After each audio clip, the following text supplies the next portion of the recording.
నమస్తే మిత్రులారా, ప్రకృతి దయచేసిన మరో అద్భుతమైన మొక్క గురించి మరి మనం తెలుసుకుందాం. ఈరోజు మనకు కనబడుతున్న ఈ మొక్క మరి తెల్ల గల్జేరు మొక్క. ఇది రెండు రకాలుగా ఉంటుంది, ఎర్రడిది తెల్లడిది. ఇది ఇక్కడ మనకు కనబడుతుంది కదా, ఇది ఎర్ర గల్జేరు.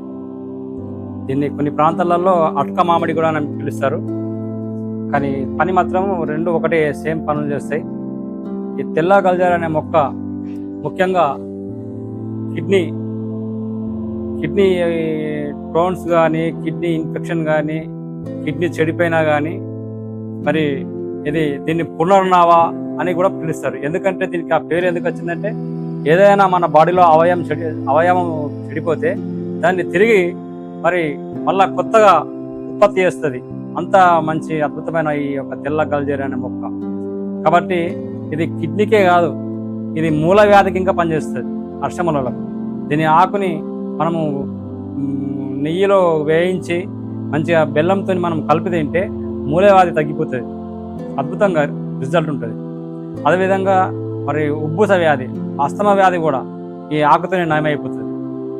మరి ఈ లివర్కి సంబంధించిన పత్రికలు కావచ్చు, ఫ్యాటీ లివర్ కావచ్చు, అద్భుతంగా ఇది రసాన్ని, ఈ యొక్క ఆకు రసాన్ని మనము పెరుగులో కానీ కలుపుకొని తాగితే 100% 3 రోజులలో ఎటువంటి పత్రికలు కూడా 100% నయమైపోతాయి.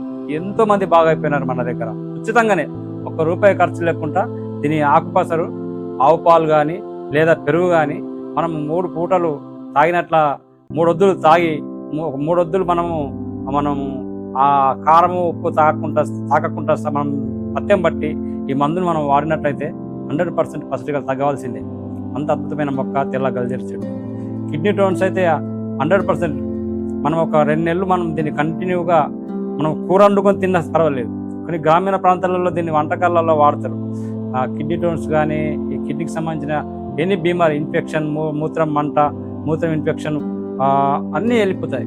అంత అద్భుతమైన ఈ యొక్క తెల్ల గల్జేరు మొక్క ఔషధ గుణాలు ఇన్ని దాగున్నాయి.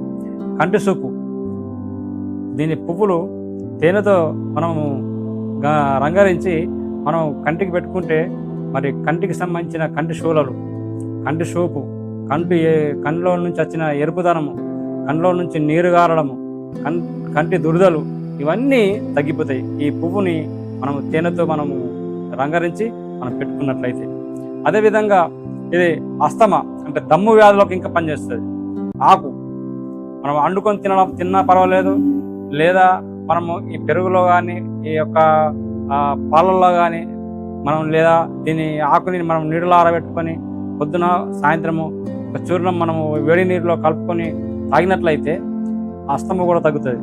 కాకపోతే మనం కొద్దిగా పత్యం చేయాలి. చింతపులుసు తినకూడదు, మసాలాలు కొద్దిగా తగ్గించుకోవాలి, శీతపానీయాలు తాగడం మానేసుకోవాలి. కూల్ డ్రింక్స్ కావచ్చు, చల్లని వాటర్ కావచ్చు, ఇవన్నీ మనం మానేసుకొని వేడి వాటర్లో దీని ఆకు చూర్ణాన్ని మనం 2 పూటలు వాడినట్లయితే ఖచ్చితంగా ఉబ్బు వ్యాధి తగ్గిపోతుంది, పాండు వ్యాధి నయమైపోతుంది. పూర్వకాలంలో 1 నెల రోజులు దీన్ని వాడితే కుష్ఠరోగాలు కూడా నయమైపోయాయి.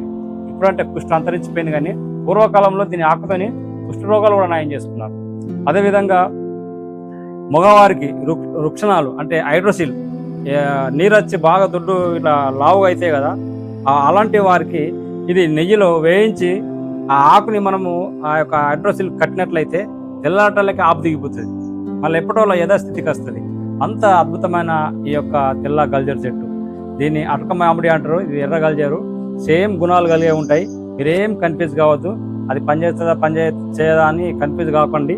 ఇది అదే పనిచేస్తుంది, అది కూడా ఇదే పనిచేస్తుంది. కాకపోతే ఎర్రదానికన్నా తెల్లదానికి కొద్దిగా శ్రేష్టం అంతే. కొన్ని ఔషధ గుణాలు దీనికి ఎక్కువ ఉంటాయి కాబట్టి, కాకపోతే పని అయితే ఖచ్చితంగా వేస్తుంది, ఒక రోజు అటు ఇటు.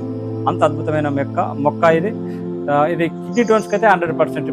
చాలా మందికి తెలిసింది ఏంటంటే కిడ్నీ రోగాలకే పనిచేస్తుంది అని అనుకుంటారు, కానీ కిడ్నీ రోగాలతో పాటు ఇంకా అనేకమైన రోగాలకు కూడా ఇది పనిచేస్తుంది ఖచ్చితంగా. ఈ యొక్క వీడియో మీకు నచ్చినట్లయితే అనేకులకు షేర్ చేయండి, లైక్ చేయండి, నా యొక్క వీడియోని ఫాలో అవ్వండి, ఆయుర్వేదాన్ని నమ్మండి, అనుసరించండి, మీరు అనేకులకు షేర్ చేయండి.